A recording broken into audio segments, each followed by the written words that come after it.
There are some disciplines within happiness studies whose impacts on our understanding of happiness have me particularly curious.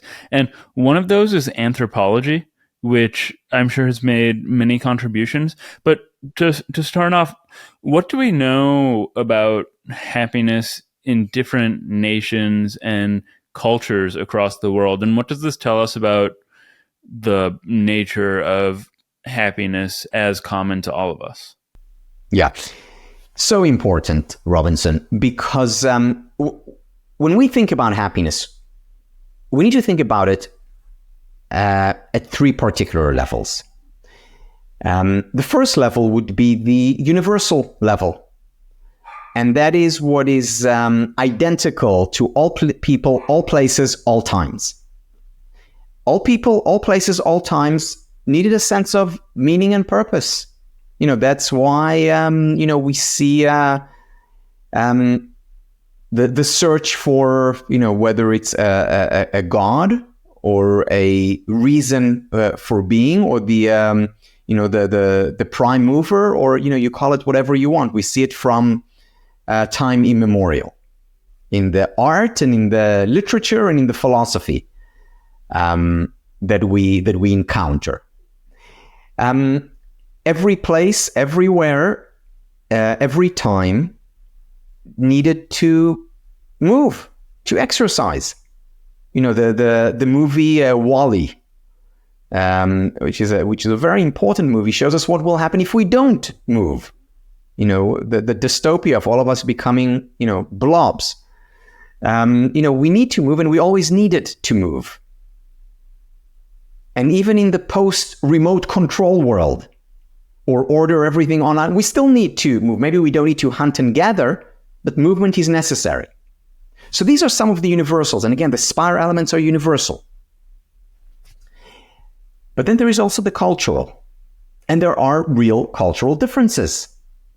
And in terms of whether we find our meaning from individual pursuits or more collective pursuits, what our relationships are about. Are they more, are we more cognizant of, respectful of hierarchies, or are we more, oriented towards, equality and a flat organizational community?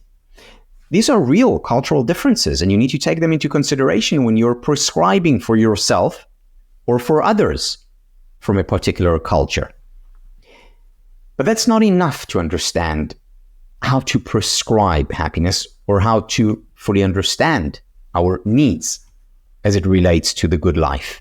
The third element, in addition to the universal and the cultural, is the personal. Because the personal is important too. And there are individual differences. So two people raised in the same culture, sometimes even in the same home. My wife and I often talk about this. We have 3 kids, 3 teenagers. And we often look at them and at their behaviors and we say, isn't it amazing? The 3 of them, same production line. So very different. So the individual differences matter, because what I enjoy as physical exercise is different than what my, sister does.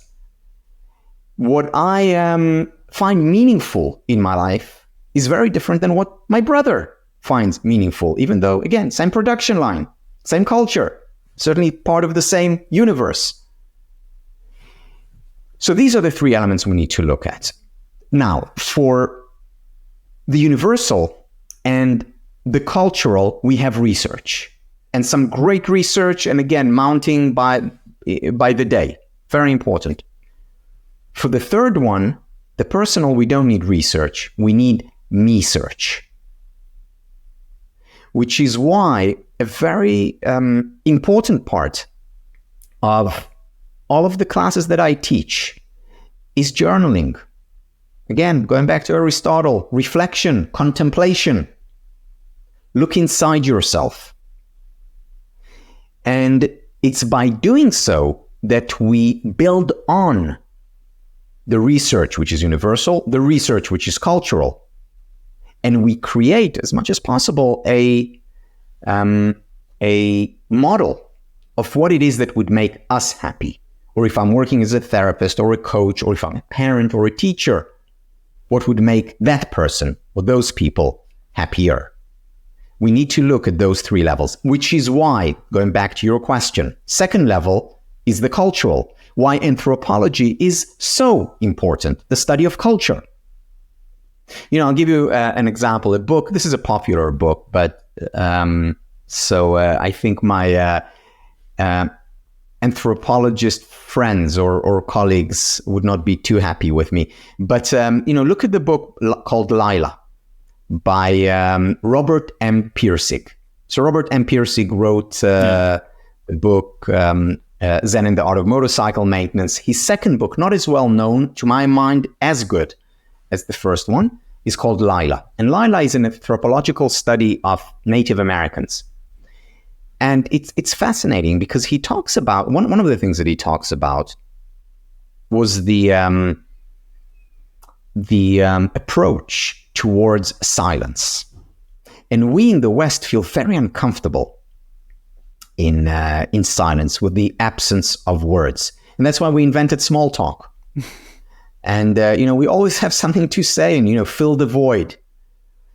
And yet the Native Americans, he would say, when he lived with them, at least according to the book, they would spend a long time just chilling, hanging, just saying nothing, sitting, around that bonfire and, looking at each other, smiling, nodding, going back inside themselves, reflecting. And silence was okay.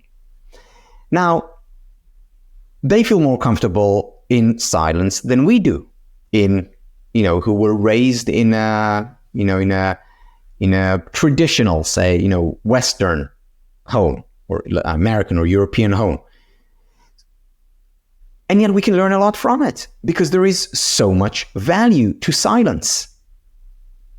Blaise Pascal says that, I'm butchering this a little bit, but to paraphrase him, he says, most of the world's problems are a result of men's inability to sit quietly in his own room or in solitude in his room.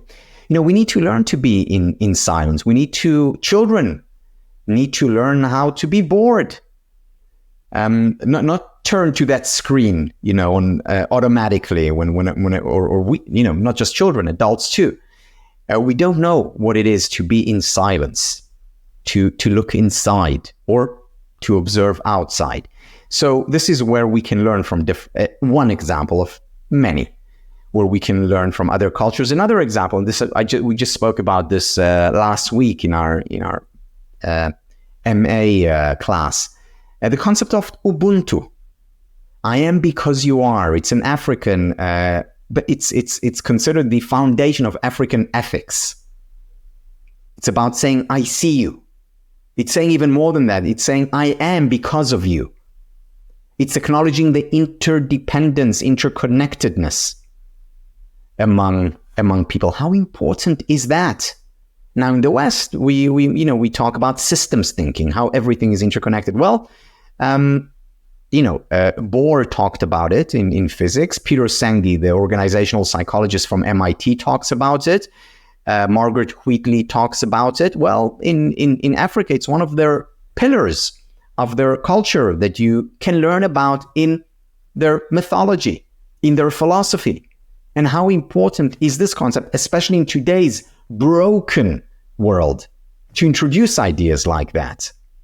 So through the study of anthropology, through the study of culture, we can learn so much. This is why I'm a big proponent of the great works approach, great books from different cultures.